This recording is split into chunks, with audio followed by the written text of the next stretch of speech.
Tapi Firaun dah buat awal-awal ni. Inilah yang disebut divide and rule. Pecah dan perintah. Kalau nak buat ayat muda-mudi sekarang, Firaun dah lama buat, kita saja yang lalai. Ayat budak-budak kan. Dia dah buat lama dah sistem ni. Sama ada kita terbuat benda yang sama mengikut era kita, zaman kita, itu perbezaan dari sudut masa. Tapi sistem tu, kalau kita nak tengok kekuatan Bani Israel, tuan-tuan boleh bayangkan tak? Mereka hidup zaman Nabi Yusuf lagi di Mesir.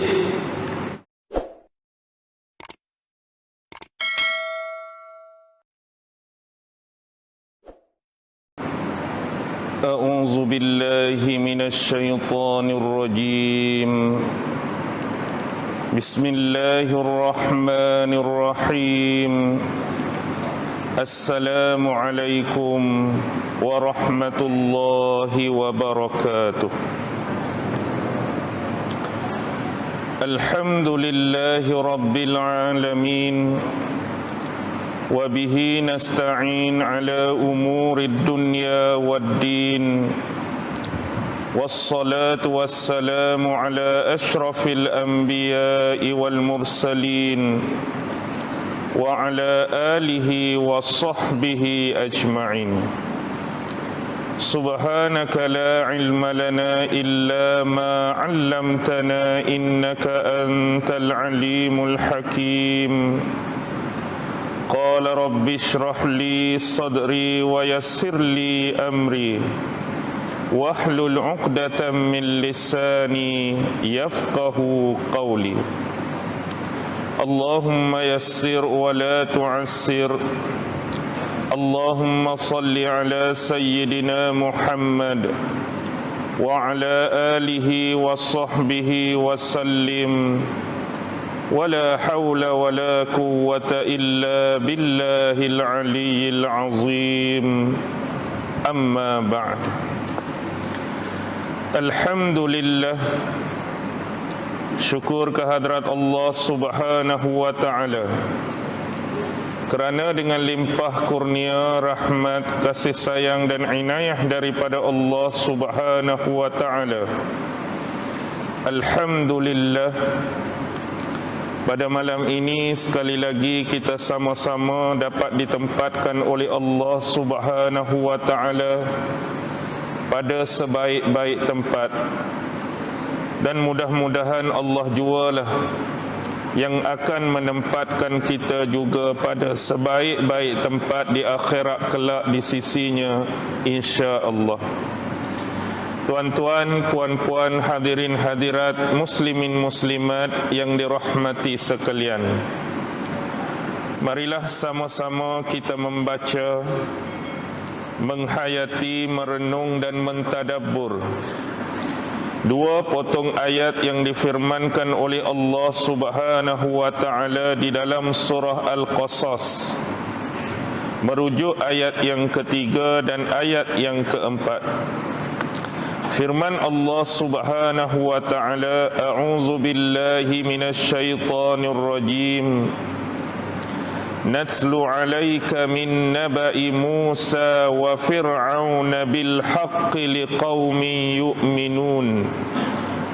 Inna Fir'aun 'ala fil ard wa ja'ala ahlaha syi'a yastad'ifu ta'ifatan minhum yuzabbihu abna'ahum wa yastahyi nisa'ahum innahu kana minal mufsidin.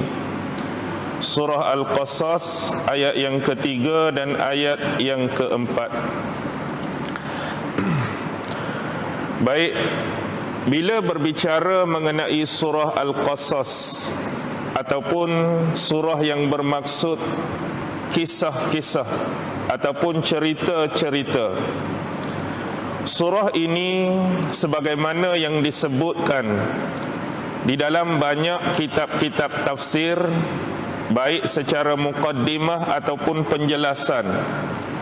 Sebagai contoh, di dalam tafsir Al-Jami' li Ahkamil Quran, karya Al-Imam Al-Qurtubi rahimahullahu ta'ala, Imam Al-Qurtubi mendatangkan beberapa pendapat dan pandangan-pandangan daripada ulama-ulama berkaitan dengan surah Al-Qasas ini. Secara umum, surah Al-Qasas adalah surah Makkiyah, yakni satu surah yang diturunkan kepada Rasulullah sallallahu alaihi wasallam ketika mana Rasulullah berada di bumi Mekah. Tetapi di sana adanya beberapa pandangan dan pendapat berkaitan dengan ayat-ayat yang terkandung di dalam surah ini. Kerana ada sebahagian ulama yang menyebutkan adanya ayat-ayat madaniyah walaupun jumlah yang amat kecil. Contoh di dalam tafsir Al-Imam Al-Qurtubi, beliau mendatangkan 3 pandangan daripada ulama. Yang pertama ialah pandangan yang mengatakan bahawa keseluruhan ayat-ayat daripada surah Al-Qasas yang berjumlah 88 ayat semuanya adalah Makkiyah. Ini pandangan yang pertama, semua 88 ayat adalah Makkiyah. Ini adalah pandangan daripada Al-Hasan, begitu juga dengan Ikrimah, dan begitu juga dengan Atha. Manakala pandangan yang kedua datang daripada Abdullah ibnu Abbas dan Imam Qatadah, yang mana daripada perkataan Ibnu Salam, ada satu ayat yang diturunkan kepada Rasulullah sallallahu alaihi wasallam merujuk ayat 85. Ayat 85 dalam surah Al-Qasas. Kerana ayat 85 ini diturunkan oleh Allah kepada Rasulullah ketika berlakunya peristiwa hijrah. Hijrah Nabi daripada bumi Mekah menuju ke bumi Madinah. Tetapi ayat tersebut bukan turun di Mekah dan ayat tersebut juga bukan turun di Madinah, tapi turun di satu tempat di antara Mekah dengan Madinah. Tempat tu nama dia Juhfah. Ayat 85 surah Al-Qasas turun di Juhfah. Ayat tersebut merujuk Innal ladzi farada 'alaikal Qur'ana laradduka ila ma'ad. Sesungguhnya Dialah yang telah mewajibkan ke atas kamu untuk menjalankan hukum hakam yang terkandung di dalam Al-Quran, yang benar-benar akan mengembalikan kamu ke tempat kembalian ataupun asal kamu. Jadi Juhfah ni duduk tengah-tengah antara Mekah dengan Madinah. Rasulullah dah keluar daripada kota Mekah, tapi hijrah Nabi ni tak sampai lagi ke Madinah. Turun satu tempat nama Juhfah. Jadi kita nak iktibarkan ayat ni sebagai ayat Makkiyah ke ayat Madaniyah? Nak kata dia ayat Makkiyah ke ayat Madaniyah? Mekah dah keluar, Madinah tak sampai lagi. Nak kata apa? Menurut disiplin ilmu ulumil Quran, sebahagian besar ulama-ulama ulumil Quran dia iktibarkan ayat seperti ini, keadaan dan situasinya diiktibarkan sebagai ayat Madaniyah. Kerana Rasulullah dah berhijrah keluar daripada kota Mekah. Walaupun pada waktu tu Rasulullah masih lagi belum sampai ke bumi Madinah, diiktibarkan sebagai ayat Madaniyah. Ini ikut pandangan yang kedua, ada satu ayat. Manakala ada satu lagi pandangan yang ketiga dan terakhir. Ini adalah pandangan Muqatil ibnu Sulaiman. Muqatil mengatakan ada 4 ayat yang merujuk ayat Madaniyah di dalam surah Al-Qasas berturut-turut, 52, 53, 54, 55. Inilah 4 ayat sebagai ayat-ayat Madaniyah di dalam surah Al-Qasas. Ini dalam tafsir Imam Al-Qurtubi. Dan kalau kita merujuk kepada tafsir Al-Quranul Azim Imam Ibnu Katsir sekalipun, dia menyebutkan dan menyatakan hal yang sama. tentang surah ini adalah surah Makkiyah, adanya pandangan keseluruhan adalah Makkiyah, adanya pandangan ayat 85 yang turun di Juffah, dan juga ada pandangan 4 ayat 52 hingga 55 tadi. Tetapi di dalam tafsir Ibnu Katsir dia mendatangkan satu riwayat berkaitan dengan surah Al-Qasas ini, yang mana riwayat ini datang daripada Al-Imam Ahmad bin Hanbal, iaitu pendiri dan pengasas kepada mazhab Hambali. Apa kata Imam Ahmad bin Hanbal? Imam Ahmad bin Hanbal mengatakan, telah menceritakan kepada kami Yahya ibnu Amir, telah menceritakan kepada kami Waqi' daripada bapaknya, daripada Abu Yusuf, dan kemudian daripada Ma'di Karibah. Riwayat ini berakhir pada Ma'di Karibah, nama seorang personaliti, nama seorang individu. Apa kata Ma'di Karibah? Kami. Bila dia sebut perkataan kami, dia bukan merujuk kepada Ma'di Karibah seorang, tetapi bersama dengan Ma'di Karibah ni ada beberapa orang yang lain yang kita tak ketahui jumlahnya bila dia guna perkataan kami. Maksudnya Ma'di Karibah dengan beberapa yang lain telah datang menemui salah seorang sahabat besar Nabi. Siapa sahabat besar tersebut? Beliau ialah Abdullah ibnu Mas'ud radhiyallahu taala anhu. Bila Ma'di Karibah dan beberapa yang lain datang dan bertemu dengan Abdullah ibnu Mas'ud, lalu kami, Ma'di Karibah, meminta kepada Abdullah ibnu Mas'ud supaya membacakan kepada kami surah yang dimulai ataupun surah yang diawali dengan huruf muqatta'ah ta sin mim. Jadi mari jumpa sahabat ni minta Abdullah ibnu Mas'ud tolong bacakan pada kami surah yang dimulai dengan huruf muqatta'ah ta sin mim. Jadi apa jawab sahabat yang nama dia Abdullah ibnu Mas'ud ni? Abdullah ibnu Mas'ud habaq kat depa, sesungguhnya aku tidak memiliki surah tersebut. Aku tidak memiliki surah tersebut. Tapi kamu pergilah kepada orang yang mengambilnya. Maksud mengambilnya di sini ialah orang yang menerimanya secara terus, secara langsung daripada Rasulullah sallallahu alaihi wasallam. Seorang sahabat lain yang namanya Khabbab ibnu Arat. Kamu pergi cari sahabat yang nama Khabbab, sebab dia ambil dan terima terus daripada Nabi. Lalu kami, Ma'di Karibah dan beberapa yang lain pergi cari sahabat yang nama Khabbab ini.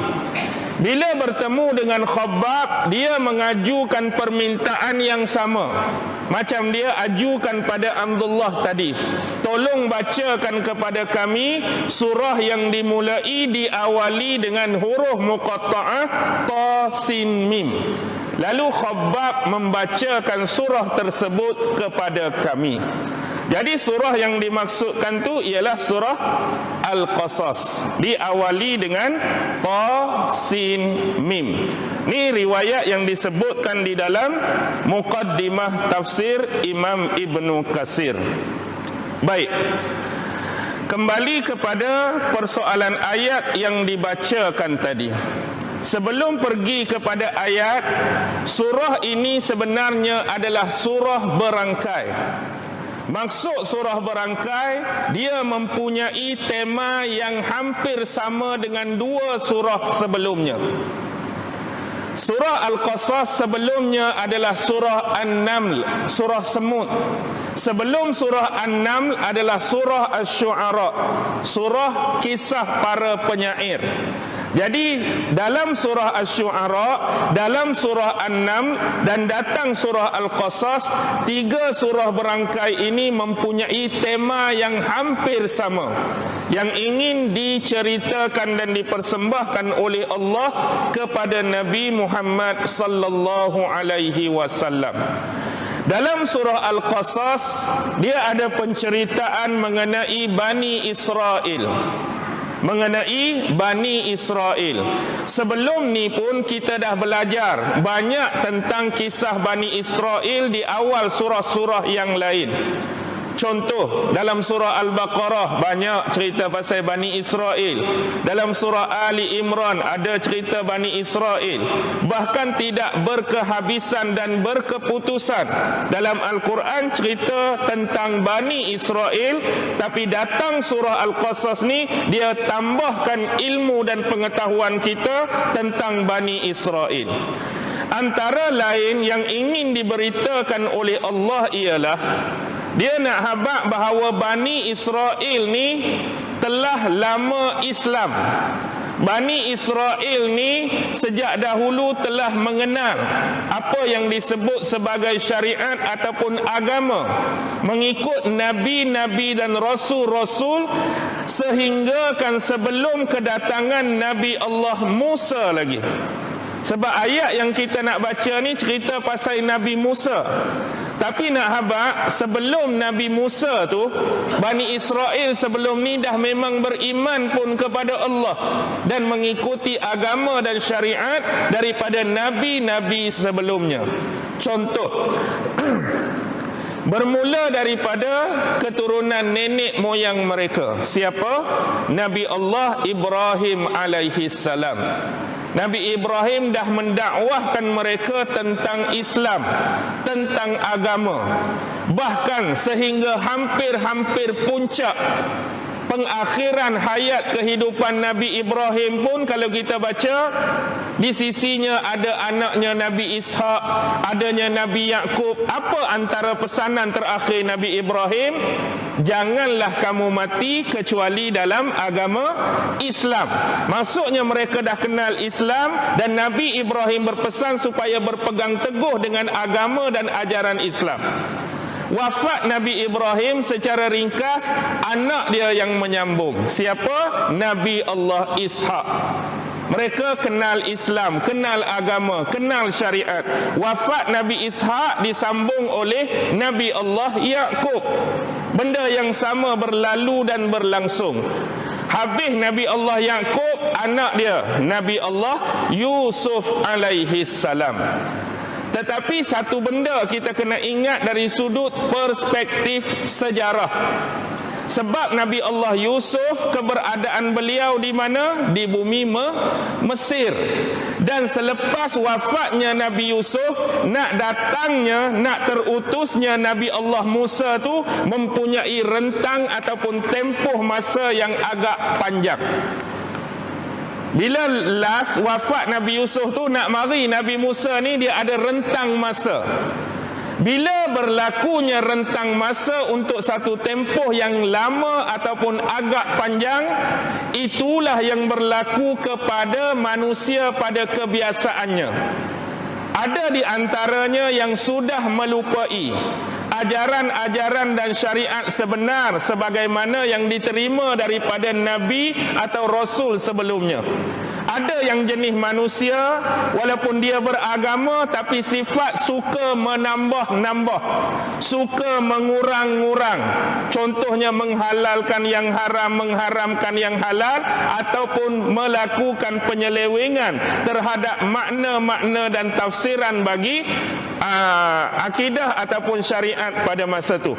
Walaupun tak ada kitab lagi yang turun ni, nak turun kitab Hafiz, nanti mari Nabi Musa. Tapi itulah yang berlaku. Jadi poin di sini ialah, bila terutusnya Nabi Allah Musa alaihi salam, salah satu pointer tempat dakwah Nabi Allah Musa alaihi salam ialah nak memperbetulkan kembali apa yang menjadi kesalahan yang telah dilakukan oleh Bani Israel sebelum ini. Maksudnya dari sudut tadilah, mereka dah Islam, tapi bila rentang masa tu lama nak mari Nabi Musa, ada mereka buat hal yang macam-macam. Sama ada melakukan penambahan atau pengurangan. Jadi nombor satu dakwah Nabi Musa ialah nak betulkan balik kepada kaum dia Bani Israel. Dan yang kedua ialah dakwah Nabi Musa terhadap bangsa Kipti dan pemimpin mereka. Siapa pemimpin bangsa Kipti? Fir'aun. Tempat baginda dilahirkan, tempat baginda dibesarkan, tempat baginda bermukim tu, bumi Mesir. Jadi ada dua sasaran dakwah yang kena dilakukan oleh Nabi Musa. Ini benda yang sama yang berlaku kepada Arab musyrikin Mekah dulu. Benda yang sama. Contoh, paling last pun kalau kita tarik dan naik susu galur bangsa Arab ni, dia juga akan sampai kepada Nabi Ibrahim, tapi jaluran dia melalui Nabi Allah Ismail. Cuba tuan-tuan tengok dalam sejarah, selepas Nabi Ismail, untuk bangsa Arab tak akan ada seorang Nabi dan Rasul pun celah tu. Akan datang siapa? Nabi Muhammad sallallahu alaihi wasallam. Tuan-tuan boleh bayang tak tempoh masa yang begitu lama nak mari Nabi Muhammad tu, hak last pada depa Nabi Ismail. Macam-macam boleh jadi sebagaimana umat Bani Israel dulu selepas Nabi Yusuf nak mari Nabi Musa. Jadi itulah hakikat yang dihadapi oleh Nabi Muhammad. Bangsa Arab, kita tengok benda yang hampir sama. Mereka selalu mendakwa, mereka sering mendakwa mereka adalah anak cucu keturunan Nabi Allah Ibrahim, mereka anak cucu keturunan Nabi Allah Ismail. Ya, dan kami ini mengikuti ajaran-ajaran dan syariat Nabi Allah Ibrahim dan Nabi Allah Ismail. Ini yang saya nak sebut. Setiap dakwaan yang kita buat ataupun kita presentkan pada orang lain perlu ada bukti. Jadi kalau dia nak dakwa pada masa itu mereka mengikuti ajaran Nabi Allah Ibrahim, kita tengok contoh dia. Nabi Ibrahim mengajak manusia supaya mentauhidkan Allah dengan cara yang sebenar, tanpa adanya isu-isu yang membabitkan kesyirikan pada Allah. Tapi hakikatnya yang berlaku kepada Arab musyrikin Mekah, dah lama Nabi Ibrahim dan Nabi Ismail tinggal, sebelum diutusnya Nabi Muhammad, apa yang berlaku? Mereka rata-rata adalah golongan yang menyembah berhala, menyembah patung-patung. Inilah yang disebut isu kesyirikan. Selain mereka beriman kepada Allah, selain mereka berdoa kepada Allah, tetapi mereka menjadikan patung-patung idola dan berhala mereka, yang entah mungkin ada yang dibuat daripada batu, ada yang dibuat daripada kayu, ada yang dibuat daripada tanah, ada yang dibuat daripada kurma dan sebagainya. Menjadikan mereka sebagai tempat permohonan, tempat wasilah selain daripada Allah. Ini isu syirik. Tuan-tuan, kalau dipertanyakan adakah benar Nabi Ibrahim mengajarkan hal tersebut pada mereka? Maksudnya kalau kamu nak minta pada Allah, kamu nak bermohon pada Allah, kamu bangunkan patung-patung berhala. Agak-agak boleh diterima tak jawapan tu? No, walaupun dakwaan kami anak cucu keturunan Ibrahim, tapi syariat yang kamu sambung dan kamu bawa belum tentu yang sebenar dibawa oleh Ibrahim. Begitu juga dengan isu penyembelihan. Isu korban pun dibawa daripada syariat Ibrahim. Sembelih unta ke, sembelih lembu ke, sembelih kambing. Yang jadi masalah, bila kamu menyembelih masyarakat Arab dahulu, kamu niatkan penyembelihan tu bukan atas nama Allah, tapi kamu niatkan penyembelihan tu atas nama patung berhala Allata, patung berhala Uzza, patung berhala Manat, patung berhala Hubal dan patung-patung lain. Ini yang salah, bukan salah pada pengorbanan yang dilakukan tu. Cuma cara dia tak betul. Nabi mari nak betulkan benda ni lah. Begitu juga dengan bab ibadah. Bila kita tengok bab ibadah, haji warisan Nabi Ibrahim, tawaf sa'i warisan Nabi Ibrahim. Tapi corak dan bentuk pelaksanaan haji pada zaman jahiliah, bagaimana keadaan bila mereka tawaf Kaabah? Lagu mana? Tawaf dalam keadaan berbogel, tawaf dalam keadaan telanjang. Oi, tak masuk akal kalau nak kata ni ajaran Nabi Ibrahim. Betul haji ajaran Nabi Ibrahim, cara kamu tawaf ni bukan. Tu kamu buat sendiri-sendiri, kamu reka sendiri-sendiri. Dan kalau kita tengok dalam ayat Quran sebut, mereka buat dua benda lain yang memalukan, menjijikkan. Dahlah tawaf tak pakai apa, sambil tawaf bertepuk-tepuk tangan dan bersiul-siul. Tuan-tuan boleh gambar dalam kepala, ada orang sedang tawaf ni. Kalau tawaf pusuk jantan belakang semak rumah kita tak kisah sangat. Ni tawaf depan Kaabah, rumah Allah, tak pakai apa, duduk bersiul-siul, duduk tepuk-tepuk tangan keliling Kaabah. Satu pemandangan yang jelek dan menjijikkan. Tak mungkin sama sekali untuk diterima bahawa ini adalah peninggalan daripada Nabi Ibrahim. Benar Nabi Ibrahim mensyariatkan haji dan pelaksanaannya, manasik tu. Tapi hak kamu buat ni, kamu reka-reka dah. Kamu reka-reka sendiri. Inilah nak perbetulkan, nak buat haji, buat cara yang sebenar. Pakai kain ihram. Nak tawaf, bacalah tahmid ke, takdis ke, memuji Allah. Bukan duk tepuk tangan, bukan bersiul-siul. Bukan nak tolak ajaran tu, tapi nak betulkan. Begitu juga ada yang style dulu bila balik daripada ihram. Bila balik daripada ihram, ada di antara mereka bila sampai di kediaman atau rumah masing-masing, mereka tak masuk ikut pintu depan. Mereka masuk ikut pintu belakang. Daripada ihram balik sampai rumah ni, kita ni daripada ihram, pintu depan tak masuk, dia masuk ikut pintu belakang. Nah, sebab tu dahulu orang-orang Arab Quraisy ni juga dikenali sebagai Al-Khumus. Al-Khumus. Maksud Al-Khumus ni, orang-orang Arab Quraisy saja bila balik daripada ihram masuk ikut pintu depan. Selain daripada Arab Quraisy, kalau balik daripada ihram masuk ikut pintu belakang. Ini pun mereka reka-reka juga. Sebab tu Allah sebut walaisal birra an ta'tul buyuta min zuhuriha. Tu bukanlah suatu kebajikan atau kebaikan bila kamu mendatangi rumah kamu daripada belakang, daripada pintu belakang. Cerita pasal itulah. Macam-macam depa reka. Bab sosialisasi ni tak payah kira lah. Bab berjudi ke, melacur ke, berzina ke, bunuh anak perempuan hidup-hidup ke, tilik nasib ke, bid'ah ke, khurafat, takkan nak kata ni Nabi Ibrahim yang ajak. Memang tak masuk akal. Okey, tuan-tuan boleh nampak dah. Benda yang samalah yang Nabi Musa nak rilis Bani Israel yang ditinggalkan sejak zaman Nabi Yusuf, dan benda yang sama Nabi Muhammad nak rilis yang ditinggalkan oleh Nabi Allah Ibrahim dan Ismail tu.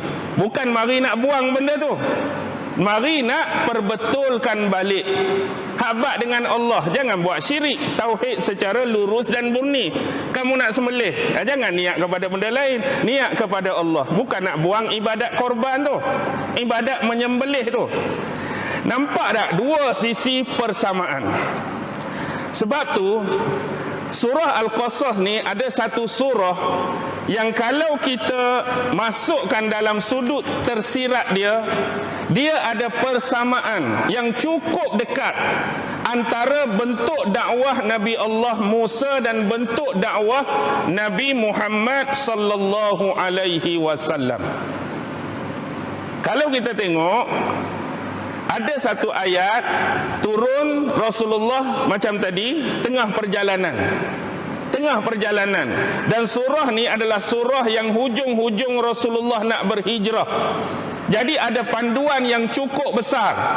Sebab Nabi dah menghabiskan hampir 13 tahun dakwah dia di bumi Mekah. Sekarang Nabi nak berhijrah ke Madinah. Ada bentuk pendekatan dakwah yang berbeza. Kerana corak mad'u, orang yang Nabi hadapi di Mekah cara lain, tapi jenis mad'u yang Rasulullah nak hadapi di Madinah cara lain. Jadi sebab tu turun ayat ni. Dia nak suruh faham elok-elok, hadam elok-elok, dengar elok-elok cerita Nabi Musa. Nabi Musa dah menghadapi benda yang hampir sama dengan kamu wahai Muhammad sebelum ni. Jadi kita teliti beberapa perkara. Pertama ialah konteks dakwah Nabi Allah Musa dengan Nabi Muhammad sallallahu alaihi wasallam. Nombor satu ialah dari sudut rentang masa. Ada fasa-fasa tertentu. Nabi Allah Musa melalui dua fasa dakwah dan Nabi Muhammad sallallahu alaihi wasallam pun melalui dua fasa dakwah. Baik, Nabi Musa, apa dia dua fasa dakwah? Pertama ialah merujuk dakwah Nabi Musa alaihi salam sebelum menyeberangi Laut Merah. Tempoh masa dia berdakwah sebelum menyeberangi Laut Merah. Tempoh fasa dakwah Nabi Musa yang kedua ialah dakwah baginda selepas menyeberangi Laut Merah. Itu dua fasa. Kalau Nabi Muhammad, dia bukan merujuk kepada secara sembunyi dan secara jahar tu tak. Tapi fasa dakwah Nabi Muhammad sewaktu berada di Mekah dan fasa dakwah Nabi Muhammad selepas berhijrah ke Madinah. Itu persamaan dia, ada dua fasa. Konteks yang kedua ialah cara ataupun kaedah yang diguna pakai oleh kedua-dua rasul tersebut. Apa dia kaedah dia? Contoh, Nabi Musa dakwah dia satu, macam kita sebut di awal tadi, pengkhususan dia kepada kaum dia Bani Israel. Dia nak perbetul kesilapan-kesilapan, ketidaksengajaan, kejahilan, kebodohan, ketidaktahuan mereka tentang syariat dan agama. Satu.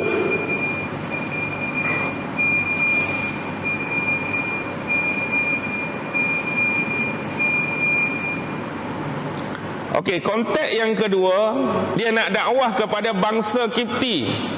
Satu bangsa yang menjadi, kita kata, tempat tinggal bersama di bumi Mesir, dan pemimpin mereka tu, penguasa Mesir masa tu, Fir'aun.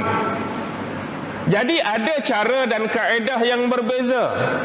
Kita nak betulkan balik orang yang dah memang satu agama dengan kita, cuma dia buat silap, cara dia lain.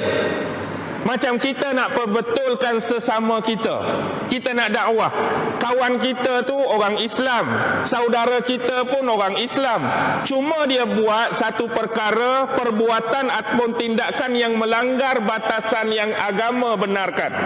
Jadi cara kita nak cakap pada mereka pun cara dia lain, bentuk dia lain, tone dia lain, nada dia lain, benda, kaedah dia lain.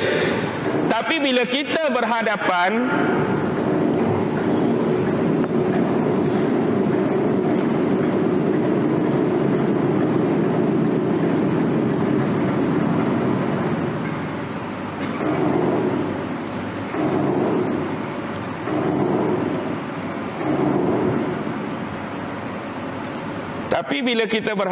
dengan individu seperti Fir'aun yang mana tak mengenali Tuhan, tak tahu apa itu Tuhan, tak tahu apa itu agama, tak tahu apa itu syariat, ditambah pula dengan sifat dia yang sombong, meninggikan diri, buat ikut suka hati dia. Adakah bentuk dan cara serta kaedah dakwah sama ke dengan kumpulan yang pertama tadi? Confirm dia tak sama. Hak ni lagi teruk nak kena cerita tentang prinsip ketuhanan. Apa itu Tuhan, apa itu Nabi ke, contoh, apa itu malaikat, apa itu agama, apa itu syariat. Bentuk dia lain, tone dia lain. Sama juga dengan Nabi Muhammad sallallahu alaihi wasallam. Nabi Muhammad berdakwah kepada kafir musyrikin Mekah. yang dah memangnya Islam, mengenali agama, mengenali Allah, cuma silap kefahaman, silap pengenalan tentang Allah, silap pengenalan tentang agama, silap pengenalan tentang ibadat, silap pengenalan tentang sosial, tentang muamalah. Mari nak perbetul jenis orang macam ni, cara dia berbeza. Bila Rasulullah duduk Madinah, sahabat-sahabat rata-rata yang dah memang terima Islam. Yang Rasulullah nak dakwahkan pun bukan benda-benda yang jadi asas dan basic di Mekah. Sebab asas dan basic di Mekah ni ialah tauhid. Tapi asas dan basic di Madinah ni bab ibadah dah. Nak terangkan pasal semayang, nak terangkan pasal puasa, nak terangkan pasal zakat, pasal jihad, pasal infak, dia cukup berbeza. Boleh nampak tak? Dengan kata lain, apa yang Nabi Musa hadapi kaum dia Bani Israel, dia ada nada-nada ayat Al-Quran yang bersifat madaniyah. Bila Nabi Musa berhadapan dengan kaum dia Bani Israel, nada sifat dia tu ayat-ayat madaniyah. Sama macam Rasulullah berdepan dengan sahabat di Madinah. Tapi waktu Nabi Musa berhadapan dengan Fir'aun, berhadapan dengan ahli sihir, berhadapan dengan ahli nujum dan bangsa Kipti, nada dia ialah bersifat ayat makkiyah. Sama dengan nada dan sifat Rasulullah mendakwahkan kafir-kafir musyrikin di Mekah. Okey, dah nampak tak benda tu? Yang ketiga ialah jenis manusia. Jenis manusia yang Rasulullah nak dakwahkan. Kalau Nabi Muhammad di Mekah, geng-geng yang mensyirikkan Allah. Tapi waktu Nabi Musa berhadapan dengan Fir'aun, jenis orang yang mempertikaikan prinsip ketuhanan. Siapa Tuhan kamu? Bila dijelaskan siapa Tuhan, aduk mana Tuhan kamu? Bila dijelaskan kedudukan, dia nak buat bangunan lah, dia nak ambil panah, nak naik, nak panah Tuhan, nak bunuh Tuhan lah, macam-macam. Dan Nabi Muhammad sendiri bila pergi ke Madinah berdepan dengan golongan munafik. Di Madinah ada golongan munafik, ada golongan Yahudi. Ramai munafik di Madinah. Tapi Rasulullah tidak menceritakan manusia-manusia munafik ni kepada sahabat-sahabat lain. Tapi antara sahabat yang Rasulullah ceritakan tentang manusia munafik ni ialah Huzaifah ibnul Yaman. Huzaifah ibnul Yaman tentang manusia munafik. Dalam peribahasa disifatkan gunting dalam lipatan, talam dua muka. Munafik ni bahaya dia kerana dia bersama dengan Rasulullah, dia bersama dengan sahabat. Bila beribadah, contoh solat mereka tu berimamkan Rasulullah, bukan berimamkan orang biasa-biasa macam kita. Tu imam mereka ialah Rasulullah, sahabat mereka sahabat Rasulullah. Mereka berpura-pura saja. Tapi bila balik bertemu dengan sesama mereka, mereka berbincang. Hari ini Muhammad sembang apa? Hari ini Muhammad habaq apa? Hari ini Muhammad buat apa? Tapi bila balik semula kepada Nabi dan sahabat, buat manis muka, buat cakap lembut-lembut depan Nabi. Ini bahaya. Golongan-golongan munafik. Yang di Madinah dulu yang paling popular siapa? Abdullah bin Ubay bin Salul kan. Abdullah bin Ubay bin Salul yang bergerak secara underground tu. Bagaimana dengan dakwah Nabi Musa? Nabi Musa pun menghadapi golongan yang sama. Tak ada ke jenis manusia munafik dalam Bani Israel tu? Berlambak manusia munafik. Lihat saja selepas Allah menyelamatkan mereka menyeberangi Laut Merah. Tuan-tuan boleh bayangkan atau fikirkan kalau kita berada dalam kelompok Nabi Allah Musa masa tu. Allah dah tunjukkan kebesaran dia, memberikan pelepasan dari sudut pertolongan yang kita tak boleh fikir dengan akal biasa.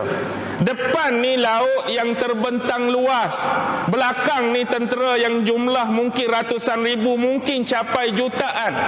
Tak boleh nak pi mana dah. Tapi Allah melepaskan keperluan mereka pada masa itu, tunjuk mukjizat depan mata mereka. Ni utusan aku, ni nabi aku, ni rasul aku perintahkan dia. Tongkat dia pukul pada laut, terbelah. Waktu terbelah, peristiwa itu berlaku depan mata kamu, supaya kamu menyaksikan mukjizat dan pembuktian terhadap kebesaran Allah. Bukan kata waktu Nabi Musa nak ketuk air tu, minta yang ni susah nak diterima oleh akal, jadi semua pejam mata, jangan tengok. Tak ada. Benda tu berlaku depan mata kamu, mukjizat. Lepas tu kamu berjalan di celah-celahnya dan Allah menyelamatkan kamu sampai seberang sana. Tak cukup dengan itu, bila kamu berpaling, Allah bagi peluang menyaksikan satu lagi kebesaran dia. Laut itu bertangkuk kembali dan Fir'aun yang kamu takuti sebelum ini, yang kamu geruni sebelum ini, manusia inilah yang telah membunuh anak laki-laki kamu, berapa ribu jumlah dia, yang telah melakukan penghinaan terhadap kamu dengan menjadikan kamu kuli-kuli waktu di bawah pemerintahan dia dulu. Sekarang saksikan dia dengan tenteranya sedang tercungak-cungak menuju kepada pengakhiran kehidupan masing-masing. Kamu tak rasa itu satu kebesaran? Allah selamatkan kamu. Fir'aun mati depan mata kamu. Harap-harap tak ada lah yang jenis terpeleok munafik apa. Tapi lihatlah sejarah seterusnya. Sampai saja di kawasan Bukit Tursina, Nabi Musa naik bermunajat kepada Allah beberapa puluh malam, 40 malam. Mari mangkuk hayun tu, siapa dia? Samiri lah. Mari Samiri, ringkas cerita semua dah tahu, buat patung lembu, lepas tu suruh Bani Israel pergi sembah. Nabi Musa naik ke atas Bukit Tursina nak cari Tuhan dia, tak turun-turun sebab tak jumpa Tuhan dia. Sebab Tuhan kita yang sebenar ni lah. Ni patung lembu Tuhan kita yang sebenar. Jadi yang munafik, yang bukan beriman dengan sebenar-benar keimanan, boleh sekali dengan Samiri sembah. Tuan-tuan boleh lihat isu ni. Isu ni bukan isu biasa. Isu ni bukan isu main-main.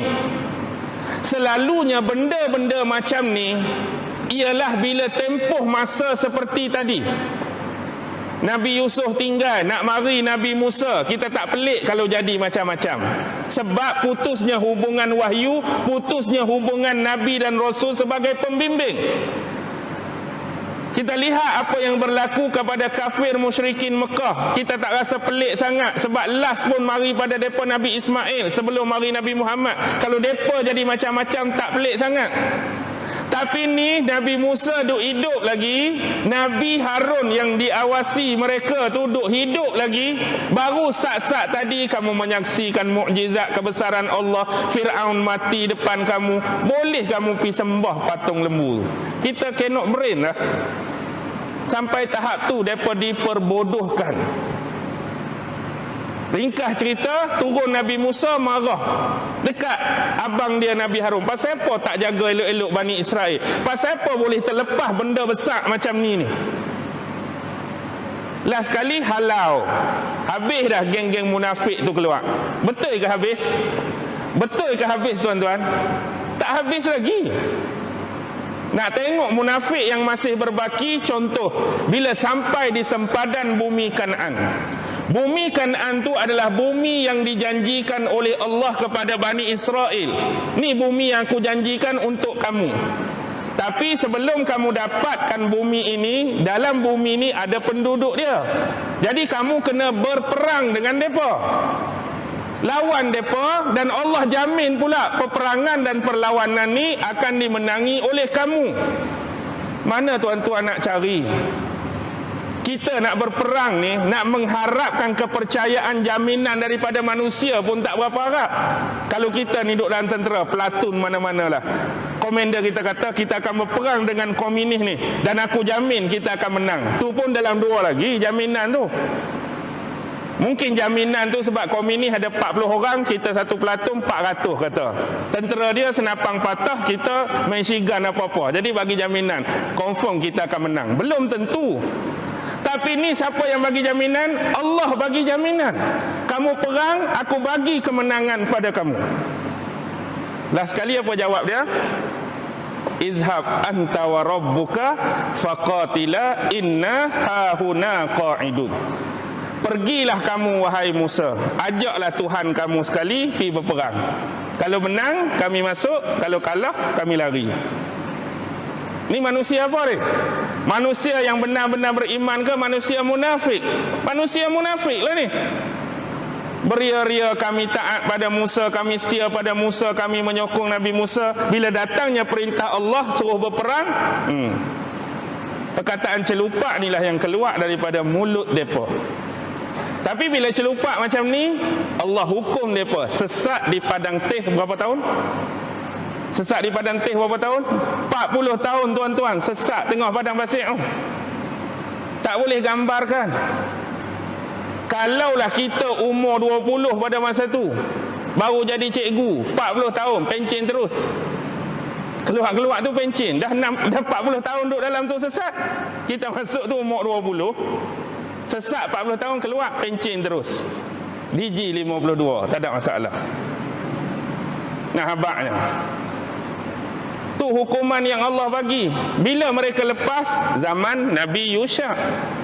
Itu kisah kan, Nabi Yusha dengan tertahannya matahari panjang lah kisah tu. Okey. Oh, ni baru nak masuk tafsir ni. Tadi muqaddimah saja, tak apa.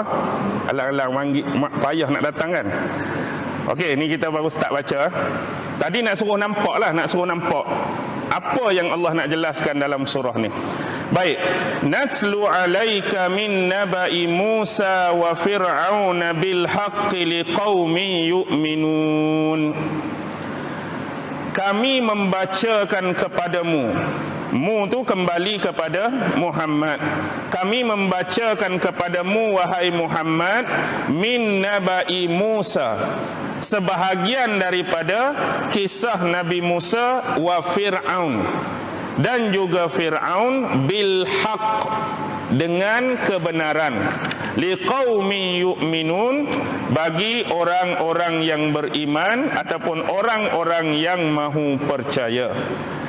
Baik, Allah nak menceritakan kepada Nabi Muhammad melalui kisah Nabi Allah Musa dan kisah Fir'aun dengan benar.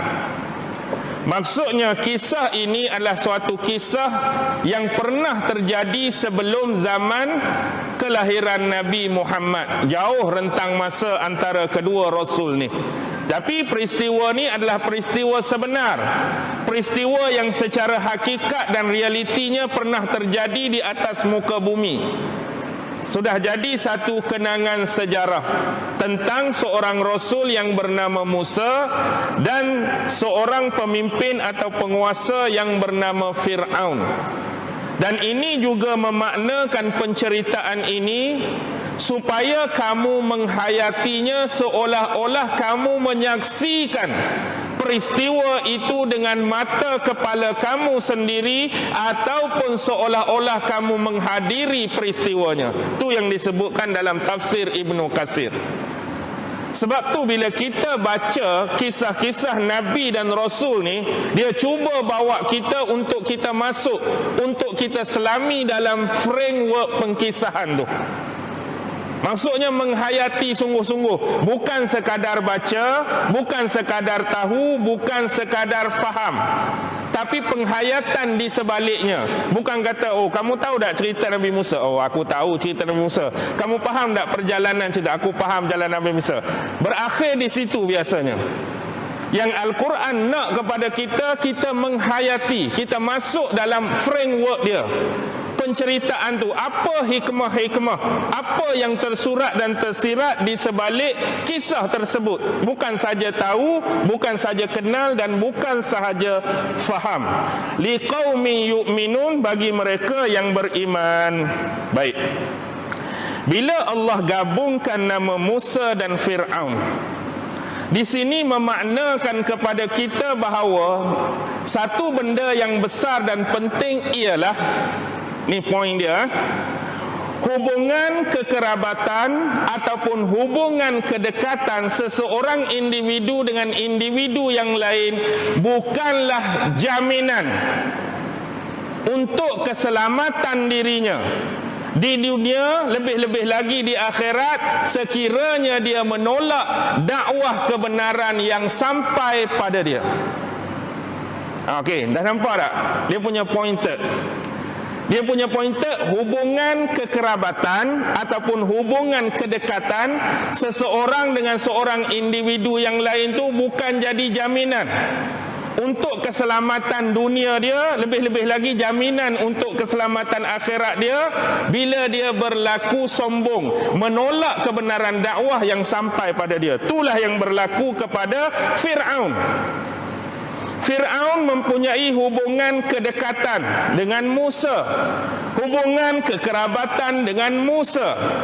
Kerana Fir'aun tu ialah bapa angkat dan Musa itu ialah anak angkat. Bapa angkat dan anak angkat walaupun bukan datang dari keturunan yang sama, darah yang sama, tapi mempunyai hubungan kekerabatan yang cukup dekat. Nabi Musa membesar dalam istana Fir'aun, mendapat asuhan daripada isteri Fir'aun, makan makanan dalam istana Fir'aun, minum minuman dalam istana Fir'aun, pakai pakaian daripada istana Fir'aun, mendapat pengalaman dan kehidupan bersama Fir'aun. Dekat ke tak dekat? Dekat. Tapi bila kebenaran dakwah Islam yang disampaikan oleh Nabi Musa kepada bapa angkat dia, inilah hakikat yang sebenar, inilah kebenaran yang sebenar, kamu kena percaya, kamu kena beriman kepada Allah yang menciptakan dan menjadikan semua, cerita bla bla bla bla bla. Kawan ni pula berlaku sombong, meninggikan diri, menolak dakwah kebenaran yang disampaikan oleh anak angkatnya. Jadi tak ada jaminan keselamatan dia di dunia, apatah lagi jaminan keselamatan di akhirat. Banyak contoh-contoh sebelum ni hubungan kedekatan Nabi Nuh dengan salah seorang anak dia. Bapa Nabi, anak tu anak Nabi. Tapi bila dakwah kebenaran ditolak, itulah yang berlaku. Nabi Ibrahim dengan bapa dia Azar.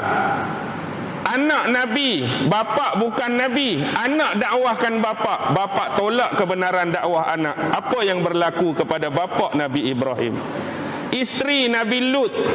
Nabi Lut Nabi. Dia tu siapa? Isteri Nabi, bini Nabi, pasangan hidup Nabi. Tapi bila Nabi Lut dakwahkan kebenaran, dia tak mau dengar. Dia nak bercampur juga dengan geng-geng tu. Jadi akhirnya apa berlaku? Itulah habuan dia, baik di dunia mahupun di akhirat. Nah, habaknya hubungan yang dekat. Poin di sini ayat ni nak menyatakan benda yang sama apa yang berlaku kepada Nabi Muhammad dan kafir musyrikin Mekah. Nabi Muhammad dengan kamu tu hubungan yang dekat, sama-sama bangsa Arab, sama-sama suku Quraisy. Tapi kalau kamu menolak dakwah Nabi Muhammad, dakwah kebenaran, dakwah tauhid yang benar ni, jadi tak ada jaminan keselamatan untuk kamu. Contoh, Abu Lahab. Abu Lahab tu siapa dengan Nabi? Pak saudara Nabi, pak saudara betul. Tapi bila dia menolak dakwah Nabi, itulah habuan dia di dunia, habuan dia di akhirat. Bahkan Allah rakam nama dia dalam satu surah Lahab tu. Tabbat yada abi lahabin, kita duk baca sampai hari ni. Tu habuan yang Allah bagi pada dia bila menolak dakwah. Bukan dia tolak dakwah orang kampung sebelah. Bukan dia tolak dakwah daripada orang wilayah negeri lain. Anak saudara dia sendiri, Muhammad. Tapi berbeza kalau yang menerima seorang lagi bapa saudara Nabi yang menerima. Siapa? Singa Allah, Hamzah, pak saudara Nabi juga. Tapi dia mak lain-lain lah dengan Abu Lahab tu. Bila terima, itulah habuan dia di dunia, habuan dia di akhirat. Dia jadi orang yang mulia di dunia, mati syahid di dunia, besok dia akan dapat kenikmatan yang Allah janjikan. Tapi ada seorang lagi, pak saudara Nabi juga, yang jaga Nabi sejak kematian datuk dia, Abu Talib. Sayang tak kat Nabi? Sayang. Jaga tak kat Nabi? Jaga. Protect tak Nabi? Protect. Defend tak Nabi? Defend. Cuma dia tak mau masuk Islam saja. Dia ada habuan dia. Dia bukan macam Abu Lahab. Abu Lahab ni bukan kata dia tu tak nak terima dakwah Nabi, dia buat macam-macam kat Nabi. Hak yang ketiga ni sifat dia sayang Nabi, kasih Nabi, jaga Nabi, pelihara Nabi, makan minum Nabi, protek pertahan Nabi, tapi cuma dia tak mau terima Islam saja. Ada habuan untuk dia. Okey. Sebenarnya bila kita tengok watak-watak yang kontra dengan dakwah Nabi ni, bila cerita pasal zaman Nabi, selalu naik nama siapa? Hak lawan ni. Tak Abu Lahab, Abu Jahal. Tak Abu Jahal, Abu Lahab. Walaupun Abu Lahab ada satu surah cerita pasal dia, tapi sebenarnya tuan-tuan, yang paling banyak lawan Nabi, yang paling banyak buat onar, siapa yang Allah paling banyak cerita dalam Quran? Walaupun nama dia tak disebut secara jelas dan terang. Agak-agak siapa? Abu Jahal ke, Abu Lahab ke?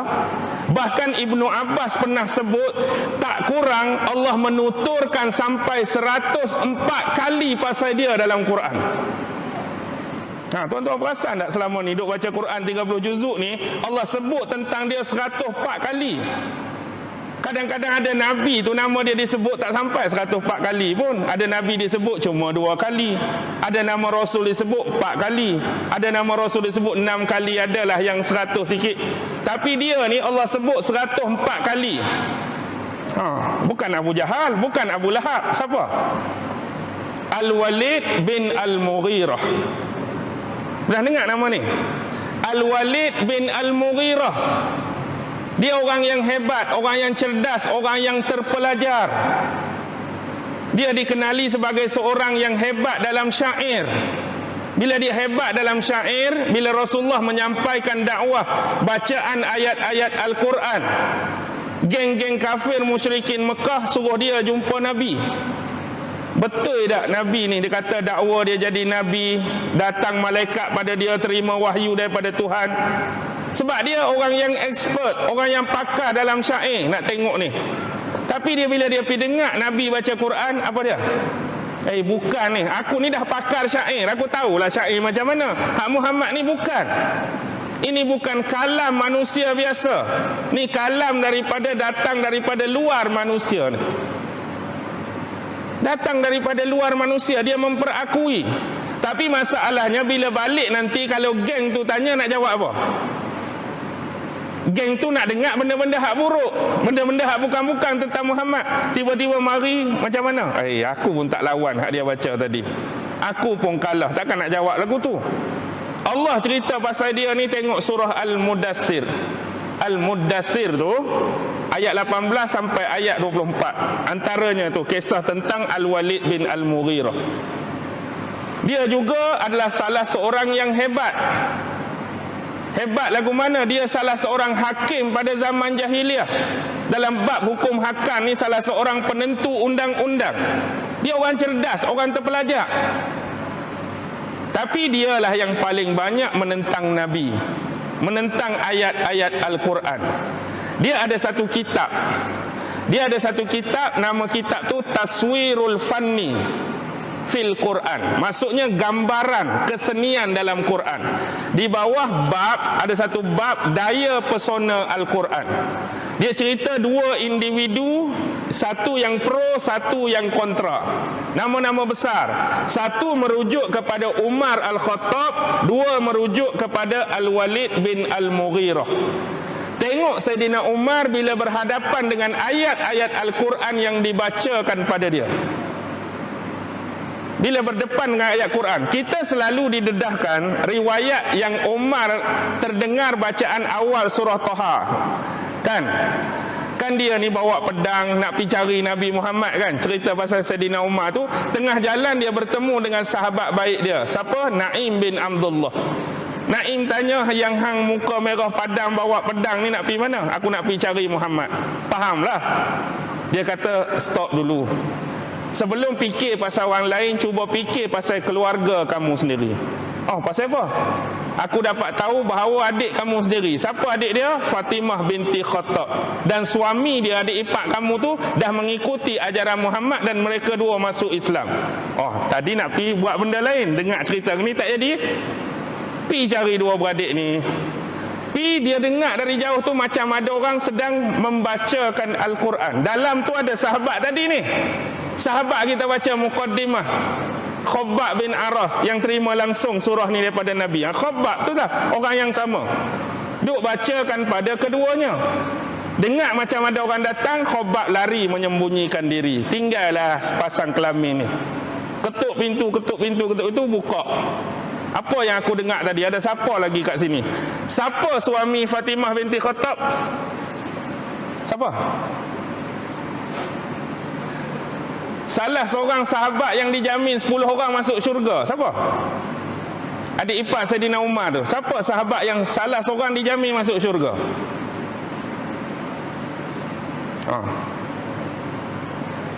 Sa'id bin Zaid. Sa'id bin Zaid bin Amir. Tu salah seorang sahabat yang dijamin masuk syurga. Adik ipar Saidina Umar masa tu. Kahwin dengan adik dia Fatimah binti Khattab. Bergaduh, pukul adik ipar, kemudian tampak adik sendiri. Ringkas cerita, dia kata, mana bacaan tadi? Kalau tak boleh, aku tak boleh bagi kat kamu, sebab kamu tak suci. Kamu kena pergi mandi dulu, bersihkan diri. Dia pergi mandi, bersihkan diri, barulah ditunjukkan kepada beliau awal surah Taha tu. Lembut hati dia. Lepas peristiwa tu dia pergi mana? Jumpa Nabi lah atas Bukit Safa, rumah Al-Arqam bin Abi Al-Arqam, masuk Islam. Sebelum tu ada riwayat lain yang cerita bahawa dia sebut apa? Saidina Umar pernah sebut, dahulu aku begitu membenci Islam. Aku begitu benci Islam. Dan dulu aku dengan sahabat-sahabat aku ni di Mekah ni ada kelab. Macam kalbun malami ke ikut dia lah tu. Maksudnya dia ada kelab, tempat dia tu berkumpul-kumpul, minum-minum. Suatu ketika aku ada rasa nak bertemu dengan sahabat-sahabat aku di kelab ni. Pergi sana seorang pun tak ada. Jadi pelik, pergi mana semua ni?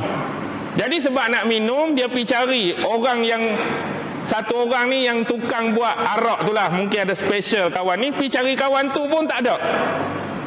Lalu dia memutuskan nak pergi ke mana? Aku nak pergi tawaf lah ke Kaabah. Mungkin aku boleh tawaf 7 kali atau aku boleh tawaf 70 kali. Dia pergi ke Kaabah. Dia nampak siapa sedang solat? Dia nampak Rasulullah sedang solat. Aku tengok Rasulullah sedang solat pada masa tu. Dia menghadap kiblat dia ke arah Syam, Baitul Maqdis. Dan dia menjadikan Kaabah itu di antara arah kiblat dengan diri dia. Nabi semayang duduk dekat dengan kiblat. Jadi arah yang Nabi ambil itu sebenarnya arah Baitul Maqdis. Cuma bila menghadap arah Baitul Maqdis, depan Nabi itu ada Kaabah, seolah nampak Nabi itu semayang depan Kaabah. Tapi arah yang dia ambil itu. Jadi Nabi itu berada di antara dua rukun. Saidina Umar habaq, rukun yang ada Hajar Aswad padanya, fahamlah kita. Dan satu lagi antara rukun Yamani. Jadi tempat Nabi solat tadi duduk di antara Hajar Aswad dengan rukun Yamani. Jadi untuk tidak mengejutkan dia, kalau kopi serbu dia macam tu menyebabkan dia terkejut, jadi cerita lain. Jadi aku datang menghampiri dia dari arah Hijir Ismail. Hijir Ismail belah sana kan. Aku pergi senyap-senyap. Lalu aku pergi duduk berdempik dengan dinding Kaabah. Aku ambil kain kelambu Kaabah, aku lingkuk tubuh aku. Jadi sekarang yang jadi penghalang antara aku dengan Muhammad, kain Kaabah tu saja. Sebab apa? Dia nak dengar Nabi semayang baca apa. Dia dengar. Hati dia jadi lembut, dia habaq masa tu. Tak boleh nak cakap apa, hati dia jadi lembut. Tengok orang yang pro, orang yang boleh menerima. Tambah kisah tadi. Kemudian dia masuk Islam. Tapi Al-Walid bin Al-Mughirah apa cerita? Dengar macam mana ayat Quran pun dia reka. Dia kata macam-macam. Pernah balik, mereka berjumpa ni. Dia jumpa dengan Abu Jahal. Abu Jahal dengan Al-Walid ni jadi macam mana? Abu Jahal tu anak saudara dia pun. Abu Jahal tu anak saudara dia. Al-Walid tu pak saudara. Jadi pakcik, lagu mana kita nak buat dekat Muhammad ni? Tak boleh nak buat apalah. Abu Jahal kata, ni cerita lebih kurang nak bagi nampak. Macam mana kalau kita buat tuduhan yang dia tu pembohong, penipu, pendusta? Tak boleh, orang tak percaya. Sebab kita dah tahu dah dia sebelum ni Al-Amin. Kalau kita cakap dia menipu, bohong, orang tak percaya kat kita pula. Kalau macam tu kita kata dia ni orang yang kurang sioman. Orang tak berapa betul lah. Dulu dia betul, ni dia tak berapa betul dah. Orang tak percaya juga. Lepas tu kita nak kata apa? Kita akan kata dia ni seorang penyihir. Penyihir, ahli sihir. Sebab tu kalau tuan-tuan baca tafsiran dalam surah Al-Muddassir tu, satu benda yang dia letakkan pada Nabi tu, ayat-ayat Al-Quran tu adalah sihir kepada mereka.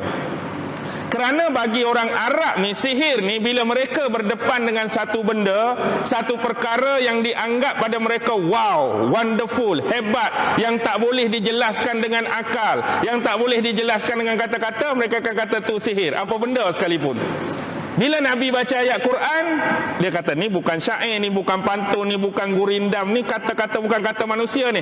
Jadi bila dia tengok ayat Quran yang didengar, yang dibaca tu, wow bagi mereka tak boleh nak jelaskan apa benda tu. Mereka anggap, oh ni sihir ni, Muhammad telah menyihirkan kita. Itu je kita boleh tuduh dia. Jadi dengan sihir ni menyebabkan dia terpesona. Ramai orang terpesona dengan dakwah dia, tinggalkan kita satu persatu. Ini panjanglah kisah Al-Walid, tak panjang lagu mana, 104 ayat. Tuan-tuan bayangkan, carilah dalam Quran celah-celah banyak pasal dia. Dia ni siapa sebenarnya? Bila Syed Qutb, buku Syed Qutb tadi sebut Umar dengan Al-Walid. Apa hubungan Umar dengan Al-Walid sebenarnya? Cucu dengan datuk je tu. Cucu dengan datuk, bukan cucu betul. Umar tu ialah cucu saudara, Al-Walid bin Al-Mughirah ialah datuk saudara dia. Nampak tak salah silah mereka ni? Macam ni.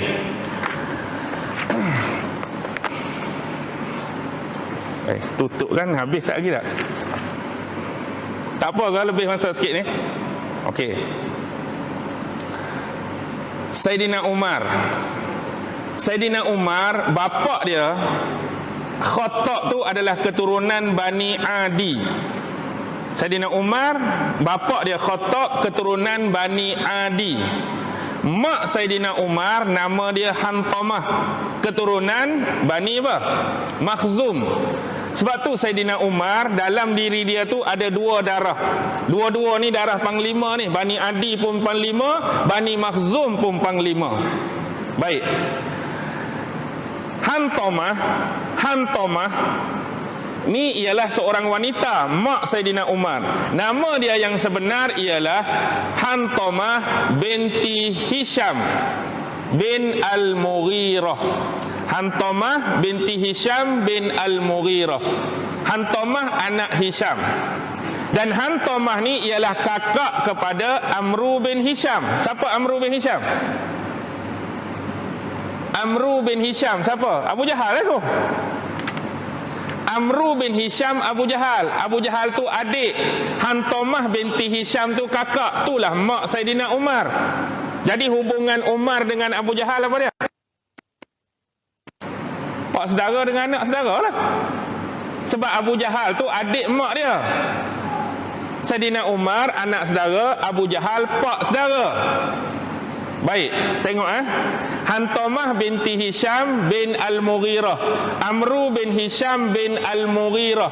Hisham tu bapak mereka dua. Hisham tu ialah adik-beradik. Adik-beradik siapa?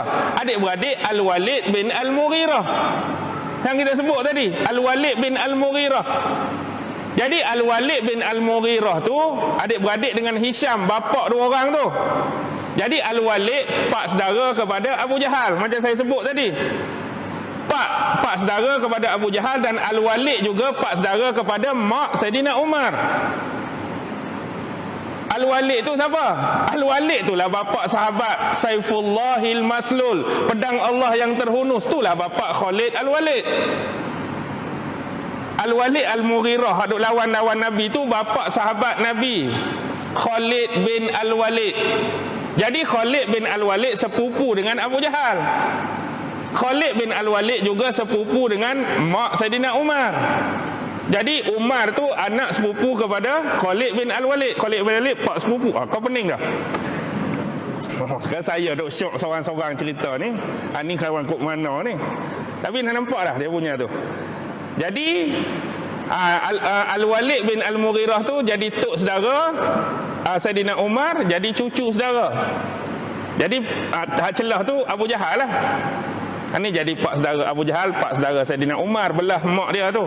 Ini anak saudara kepada Al-Walid, sepupu dengan Khalid bin Al-Walid. Semua tu Bani Makhzum, geng-geng jenis gedebel lah dalam suku Quraisy. Cerita dia jadi panjang macam ni sebab nak habaq benda tadi je. Kamu mempunyai hubungan yang dekat dengan Nabi, tapi tak ada jaminan kalau kamu tolak dakwah kebenaran. Bahkan ni juga pengajaran untuk kita pun.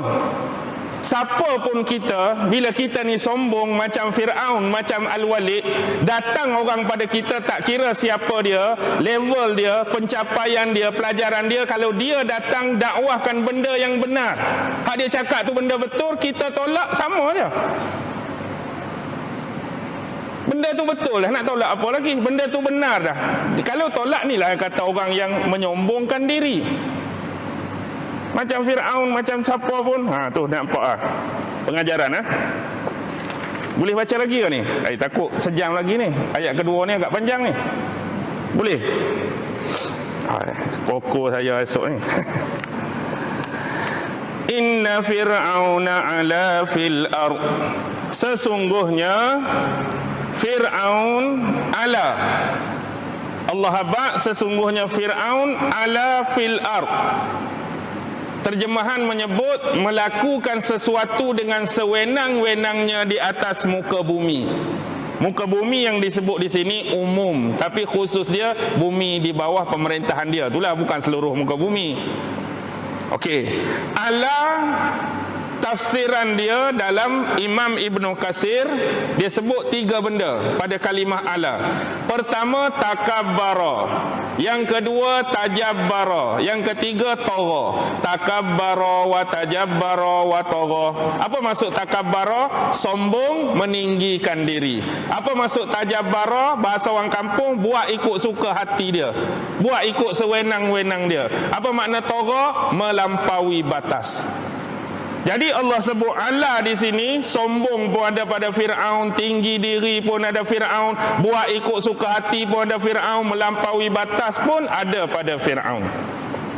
Jadi bila itu keadaan dia, wa ja'ala ahlaha syi'a, dan dia menjadikan penduduknya berpecah belah. Fir'aun jadikan penduduk dia berpecah belah. Di sini ada kalimah syi'a. Di sinilah lahirnya perkataan Syiah ni. Bukan nak kata Syiah yang betul tu, maksudnya kalimah Syiah tu diambil. Kalimah Syiah ni satu kalimah yang pada dia tu ada bentuk persamaan, ada bentuk perbezaan. Contoh, kalau kita nak relate dengan kisah ni, Fir'aun menjadikan penduduk dia berpecah belah. Baik. Fir'aun ni seorang penguasa, seseorang pemerintah, raja di bumi Mesir. Kita akan nampak satu benda yang kontradiksi di sini. Kebiasaannya, bila seorang raja, seorang penguasa, seorang pemerintah, dia nak jaga legasi atau warisan pemerintahan dia, biasa dia seru kepada rakyat dia saling bekerjasama, saling tolong menolong, saling bantu membantu, saling bahu membahu, saling bersikap bertoleransi, bertolak ansur kalau dia nak jaga legasi. Ni ayat ni sebut dia menjadikan penduduk dia berpecah belah. Kalau berpecah belah, maksudnya makin lemah. Berpecah belah, tak ada kekuatan. Lagu mana Fir'aun nak jaga legasi dia? Okey. Maksud Syiah ialah dari sudut persamaan, apabila kamu dipecahkan mengikut kumpulan tertentu, kamu asal besar, kesatuan yang besar, dipecahkan. Walaupun dipecahkan, sudut persamaan dia kena terima ideologi yang sama. Apa yang diterapkan dan ditanamkan oleh Fir'aun, walaupun ada grup ni, kumpulan ni, aliran ni, mazhab ni ke apa ke, kamu kena percaya bahawa Fir'aun adalah pemerintah yang paling unggul. Fir'aun pemerintah yang paling utama. Fir'aun pemerintah yang tidak terbatas. Segala undang-undang yang digezet, segala perkataan dia kena dengar, kena akur, kena taat, kena patuh. Maksudnya walaupun pecah tu, persamaan dia semua kena anggap Fir'aun macam tu. Tetapi perbezaan dia ialah dari sudut value, mutu, kelas ataupun kasta tu. Contoh, di sisi Firaun ada grup ahli-ahli sihir dia. Di sisi Firaun ada grup ahli nujum dia. Di sisi Firaun ada grup menteri-menteri dia. Di sisi Firaun ada grup elit-elit dia. Ada grup bangsawan-bangsawan. Ada grup peniaga-peniaga, pakar-pakar ekonomi. Ada grup yang bawah, buruh-buruh, kerja di ladang, kerja di sawah, kerja di kebun contoh, buat rumah batu, buat bangunan, buat piramid macam-macam. Dia pecah-pecahkan. Dan pula satu kumpulan dengan satu kumpulan dia menentukan level. Ni bukan kata berkawan, masuk dekat pun tak boleh, bercakap pun tak boleh, bergaul pun tak boleh. Dia tentukan dah.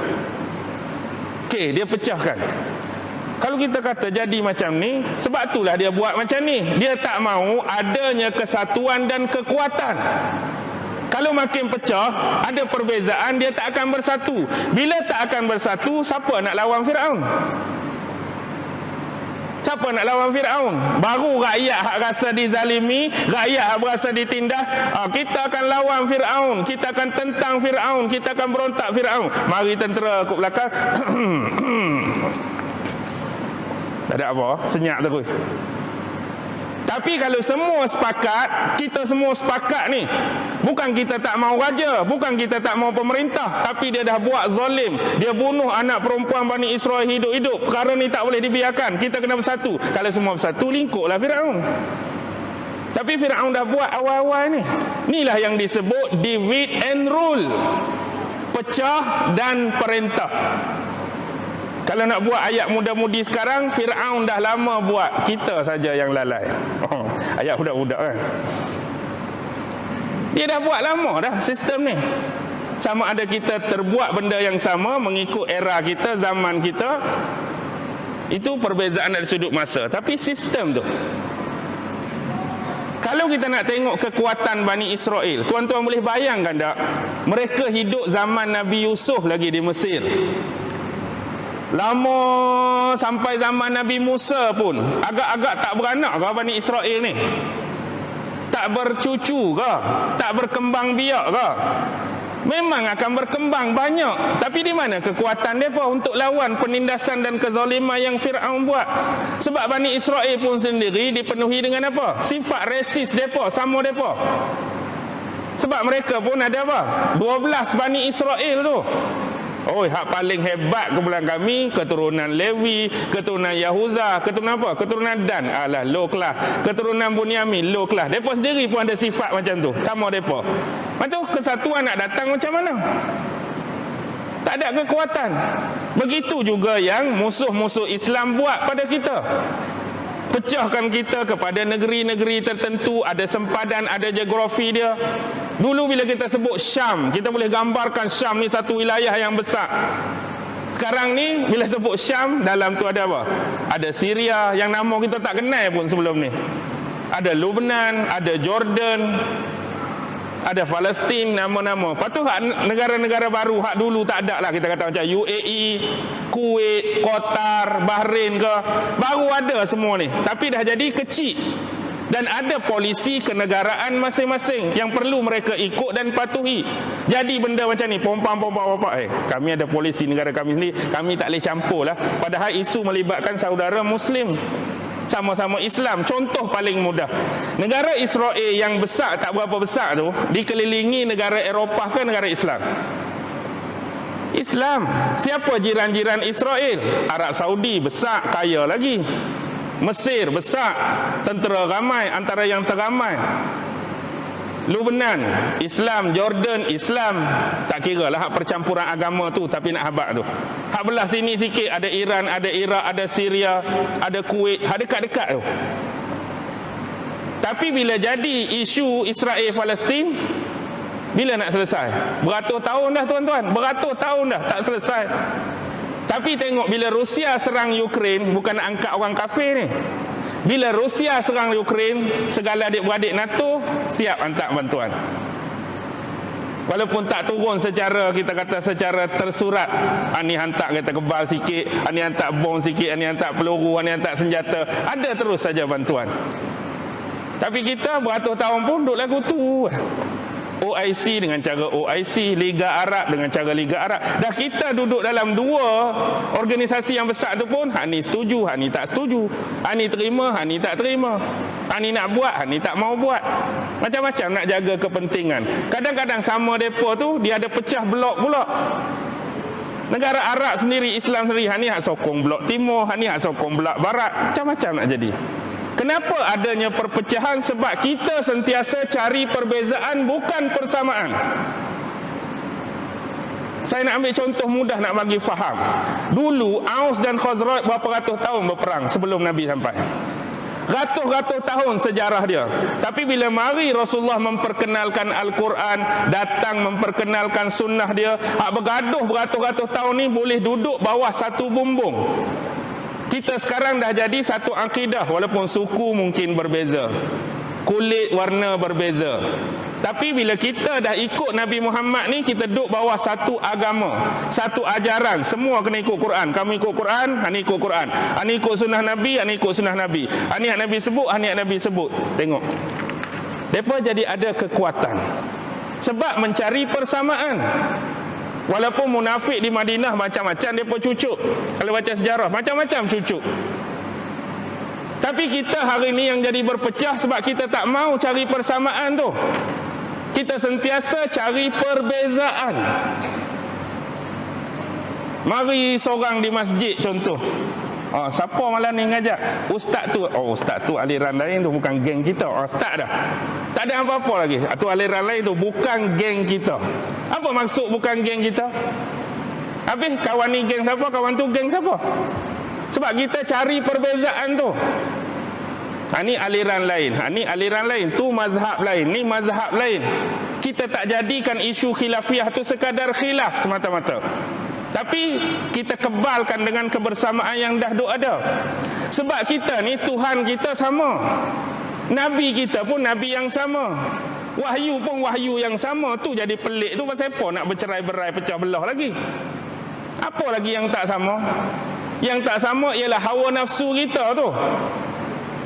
Tuduh orang macam-macam, label orang macam-macam, tempatkan orang macam-macam, sudutkan orang macam-macam, artikan orang macam-macam, anggapkan orang macam-macam, andaikan orang macam-macam.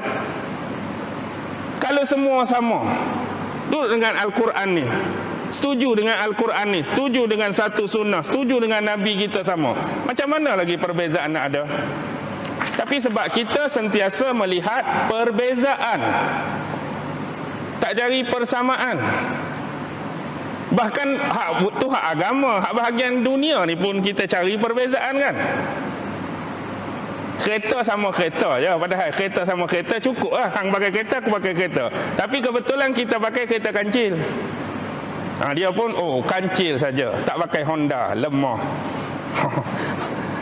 Padahal kereta sama kereta, dia nak cari kat perbezaan dia tu lebih hebat daripada orang lain. Contohlah tu. Okey.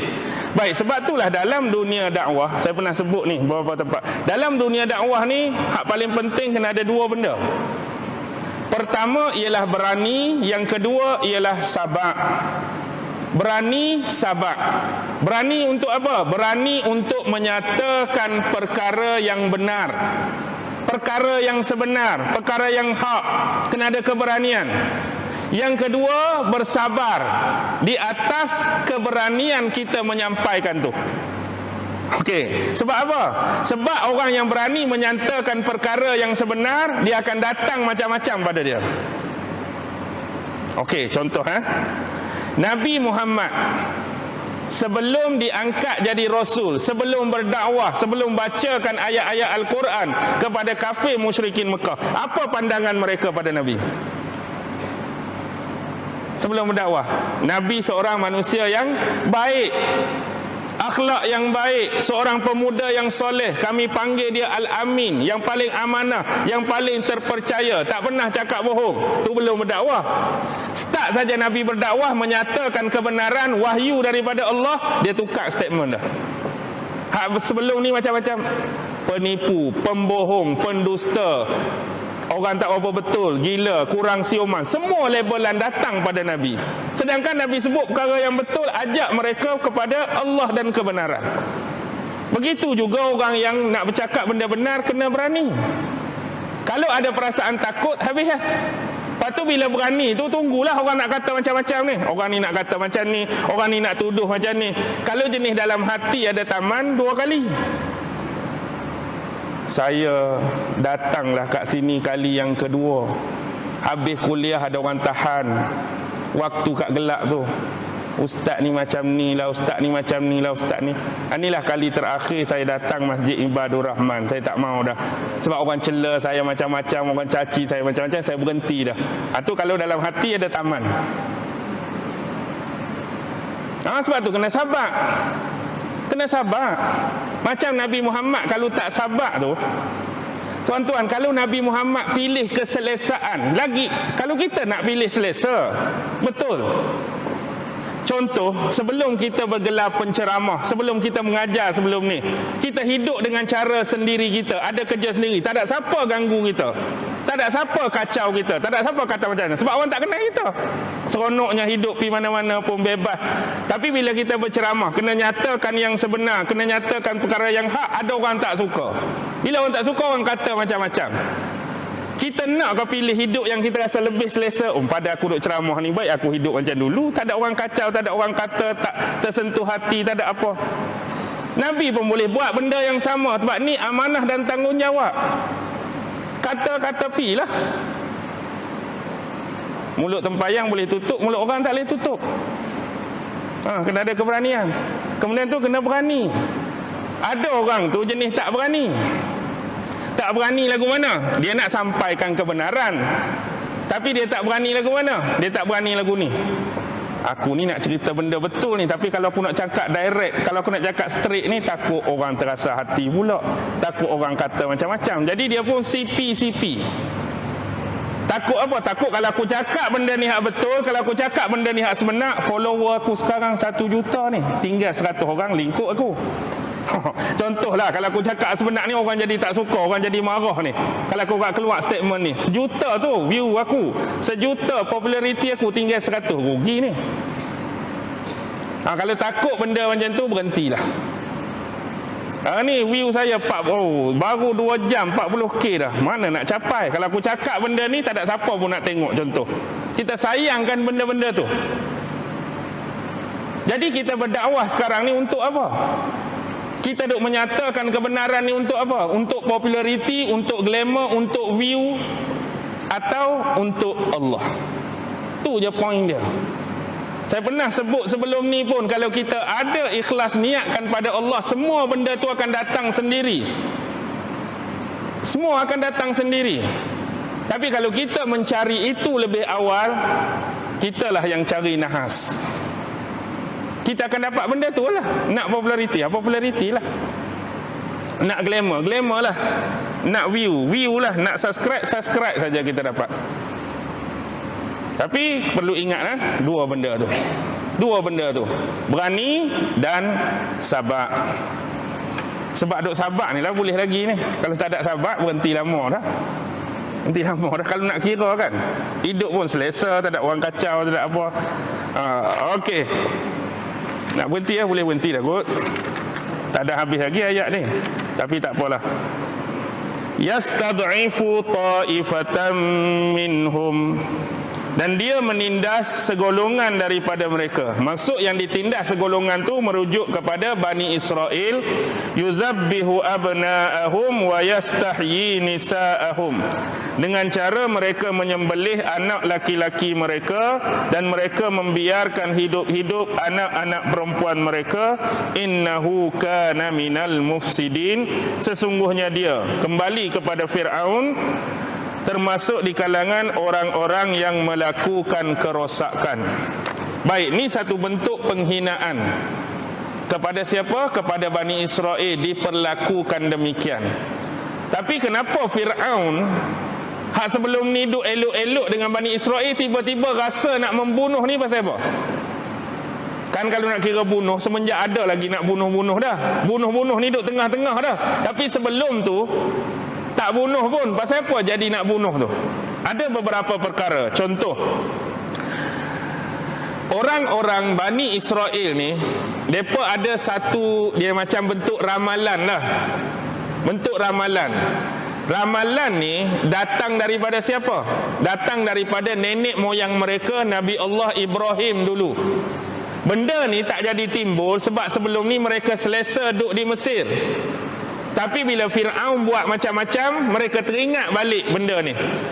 Dulu waktu zaman Nabi Allah Ibrahim, hak dia berpindah dari Babylon ke bumi Kanaan, Palestin. Kanaan dia pernah masuk bumi Mesir. Waktu dia masuk bumi Mesir bersama dengan isteri dia Sarah tu kan, Raja Mesir rampas Sarah kan, kita tahu cerita tu. Raja Mesir rampas Sarah, cuba buat macam-macam perkara yang tak bermoral pada isteri dia. Allah tahan daripada perbuatan yang memalukan dan terkutuk tu. Ringkas cerita, dia mengembalikan semula Sarah kepada Ibrahim. Dan Nabi Ibrahim pernah mengungkapkan, suatu masa akan lahir salah seorang daripada anak cucu keturunannya yang akan menghancurkan kerajaan Mesir ni. Tapi tak mention bila berlaku anak cucu dia tu siapa. Satu masa akan ada seorang anak cucu dia akan menghancurkan kerajaan Mesir ni. Jadi walaupun benda tu disebut lama oleh Nabi Ibrahim, tapi mereka tak menerima kezaliman dan pembalasan. Mereka tak ingatlah kisah tu. Tapi bila start Fir'aun buat macam-macam, mereka teringat balik. Dan bila teringat, mereka mengharapkan akan hadirnya seorang yang dimaksudkan tu, dalam harapan bila nak mai. Jadi benda ni didengar oleh bangsa Kipti. Bila didengar oleh bangsa Kipti bagi tahu kat Fir'aun. Macam ni. Fir'aun kata, bahaya lagu ni. Siapa orang tu tak tahu. Jadi cara untuk kita kata putuskan benda tu ialah hak mana baru beranak, kita bunuh. Hak mana beranak bunuh. Satu masa penasihat dia pun pening mai jumpa Fir'aun. Macam mana ni tuanku? Ni ayat rekod sendiri ni, tak ada dalam tafsir ni, nak bagi mudah faham. Setengah orang tu dia tanya, ni hak ustaz sebut tu dalam tafsir mana? Ni payah ni, hak betul-betul tafsir lah. Ada benda yang kita buat tu nak bagi pengukuhan dan pemahaman tentang kisah tu, bukan tafsir. Ni kalau kita duk kutip bunuh, apa akan jadi dengan nasib kita ni? Contoh, sekarang ni Bani Israel, pemuda-pemuda dia dengan orang tua dia duk buat kerja jadi kuli. Satu masa hak muda akan jadi tua, hak tua akan mati. Kemudian hak baru nak lahir, kita duk kutip bunuh. Jadi satu masa siapa nak jadi kuli kita ni? Dah baru nak bunuh. Hak ada makin tua mati. Kita akan kekurangan. Siapa nak kerja? Takkan kita nak jadi kuli balik. Betul juga tu. Jadi lagu mana nak buat? Jadi kita buat akta kerajaan yang baru. Dia ada perselisihan. Contoh tahun ni kita bunuh, tahun depan kita biarkan. Tahun ketiga bunuh, tahun keempat biarkan. Beza Nabi Musa dengan abang dia Nabi Harun 3 tahun. Tapi kebetulan zaman Nabi Harun lahir tu, yang tahun tak dibunuh. Hak tahun dibunuh tahun siapa? Tahun Nabi Musa. Tahun Nabi Musa. Sebab itulah dalam ayat 3 tu, Imam Ibn Katsir sebut dia hampir mirip dengan ayat 3 surah Yusuf. Nahnu nakussu alaika ahsanal qasasi. Kami menceritakan kepada kamu sebaik-baik kisah Nabi Yusuf. Tengok sisi persamaan. Tadi dengan Nabi Muhammad, apa persamaan Nabi Yusuf dengan Nabi Musa? Nabi Yusuf dipisahkan dia dengan bapa dia. Nabi Musa dipisahkan dia dengan mak dia. Dua-dua dipisahkan waktu kecil. Itu kecil sangat. Ini nak kata remaja tak lagi. Waktu tu gulam baru. Hani berpisah dengan bapa, Hani berpisah dengan mak. Tapi dua-dua dijanjikan Allah akan mengembalikan semula anak yang mereka berpisah tu balik pada mereka. Kan sebelum nak hanyutkan Nabi Musa tu, Allah bagi ilham, bagi wahyu, kami akan mengembalikan semula anak ni pada kamu. Berpisah dengan mak Nabi Musa dan mengembalikan semula walaupun sebagai tukang susu kepada anak dia sendiri di istana Fir'aun. Nabi Yaqub pun mengharapkan benda yang sama. Anak dia cakap mati dah, kena makan serigala dah, aku rasa Yusuf masih hidup. Last kali Allah mengembalikan Yusuf pada dia. Dua-dua berada di bumi yang sama. Nabi Yusuf mai ke Mesir, Nabi Musa pun duduk di Mesir. Dua-dua ni dikhianati. Bukan dikhianati, satu dikhianati. Sumber yang sama, sumber air. Nabi Yusuf duduk dalam mana? Telaga, sumber air. Nabi Musa dalam sungai, sumber air. Dua-dua ni Allah jatuhkan perasaan cinta dan kasih sayang. Nabi Yusuf handsome, memanglah semua orang cinta, semua orang kasih. Nabi Musa waktu kecil lagi, wa alqaitu alaika mahabbatan minni, kami tumpahkan rasa cinta dan kasih. Siapa yang tengok Nabi Musa waktu bayi tu, maksudnya teringat kasihnya, sayangnya tengok baby. Sebab tu bila isteri Firaun tengok tu, terus Allah timpakan perasaan tu, tak boleh bunuh ni, aku tak ada anak ni, aku nak jaga anak ni, aku nak bela anak ni, nak jadikan anak aku, angkat aku ni. Bergaduh pula dengan Firaun. Tapi nak abad tu lah Firaun, ganas-ganas dia pun bila bini aku nak bela. Contoh lah tu, tak ada dalam tafsir ni. Tu payah orang ni. Nak abad cerita. Jadi dia bini dia pun jadi tak apalah, nak bela-bela lah. Tapi dia tak tahu tu sumber kemudaratan terbesar yang akan menghancurkan pemerintahan dia. Hak dia nak bela tu lah. Jadi hak dia duk bunuh sebelum ni macam bunuh sia-sia, bunuh saja-sajalah. Tak ada manfaat sikit pun. Dah kawan ni lah yang membesar depan dia ni. Tu nak habaknya poin tadi, hubungan kedekatan dan kekerabatan tak ada jaminan kalau kita tu sombong dan menolak kebenaran. Kira lama ni. Paling lama Nazih ya? Selepas PKP ni saat ni lah. Daripada pukul apa tadi? 8 lebih nak pukul 10 ni. Terlebih ni. Saya ingat bayaran pun lebih ni. Saja saya melawak tu. Lebih seminit RM10 sebiasanya. Lebih tu. Saja tu tak ada apa. Kita berhenti di sini. Agak-agak dah pukul 10 semaya isyak tak? Pukul 10, jadi kena berhenti. Jadi setakat ni pada malam ni, mudah-mudahan 2 ayat yang kita baca dapat dijadikan sedikit pencerahan dan pemahaman kita berkaitan tafsirannya. Mudah-mudahan Allah sentiasa memberikan kemudahan bukan sahaja kepada saya, bahkan kepada tuan-tuan dan puan-puan untuk sentiasa membaca Al-Quran, memahami Al-Quran, mentadabbur Al-Quran, dan lebih jauh mengamalkan isi-isi yang diperintahkan oleh Allah di dalam Al-Quran. Yang baik tetap datang daripada Allah, yang lemah dan kurang, yang selalu tersilap dan tersalah adalah diri saya sendiri. Wabillahi taufiq wal hidayah. Wassalamualaikum warahmatullahi wabarakatuh. A'udzu billahi minasyaitonir rajim. Bismillahirrahmanirrahim.